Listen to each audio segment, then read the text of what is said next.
কুরবানির ঈদকে সামনে রেখে জমে উঠেছে রাজধানীর সবচেয়ে বড় পশুর হাট গাবতলী।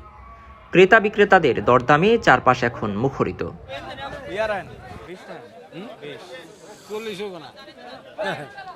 এই হাটের একটি বড় অংশ জুড়ে রয়েছে ইটের ভাটা। হাটের কারণে এখন ভাটা বন্ধ, ফলে কর্মহীন হয়ে পড়েছেন শত শত শ্রমিক। ইটের মেশিনে কাজ করতাম, এখন ইটের মেশিন বন্ধ হয়ে গেছে। মনে করেন ঈদ মিদ গেলে গিয়ে যে ডোকা পরিষ্কার করাইবো, ডোকা পরিষ্কার করানোর পরে আবার মনে করেন ইটের মেশিন চালু হয়ে যাবো, তখন এই কাজটাই করবো। আমরা এই জায়গায় ইটা বাগার মেশিনে কাজ করি, এই জায়গায় কাজ করি 40 বছর। ওই কাজ বন্ধ হয়ে যায়, বৈশা থাকা লাগে, পানি দেই, আমার খাওয়া লাগে, ঘর ভাড়া দেওয়া লাগে, চলা লাগে। আমার সরকার তো কিছু হস্তা দেয় না।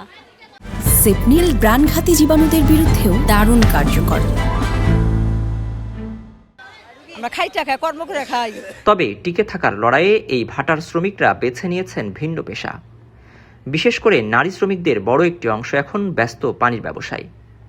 ইটের মেশিন বন্ধ হয়ে গেছে, গরু আটে পানি দেয়, পোলা পানি আছে 2 জন, হ্যাঁ করে পড়ালেখা করার খরচ দেয়, ঘর ভাড়া দেয়, তারপরে নিজেরা চলে।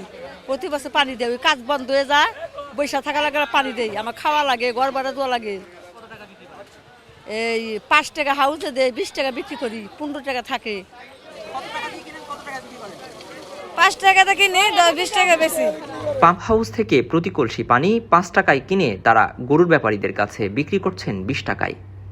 তীব্র গরমে গরুর তৃষ্ণা মেটাতে এই পানির চাহিদা এখন আকাশচুম্বী। 5 টাকা করে কলসি। জি,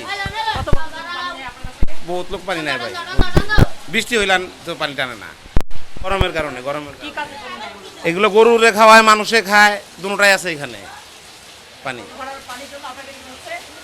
5 টাকা করে কলসি। 20 টাকা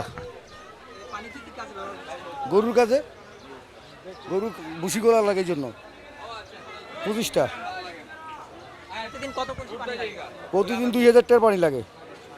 এই কত 2000 1500 5 টাকা। হ্যাঁ, প্রতি বছরে চলে। শুধু নারী নয়, শিশু থেকে বৃদ্ধ সব বয়সের মানুষই সামিল হয়েছেন এই ব্যবসায়। প্রতিদিন এক একজনের আয় হচ্ছে 500 থেকে 1000 টাকা। কেউ কেউ আয় করছেন আরো বেশি। প্রতি পাই 500 পাই, 600 পাই, 700 পাই, 800 পাই, 1000 পাই, ঠিক নাই। প্রত্যেকদিন 1000, 500, 600, 700, 800 এরকম করে পানি বিক্রি হয়। প্রতি বছরই কুরবানির হাটের কয়েক সপ্তাহ আগে থেকেই বন্ধ থাকে ভাটার কার্যক্রম। তাই বিকল্প পেশা হিসেবে পানি বিক্রিকে বেছে নিয়েছেন ভাটার শ্রমিকরা।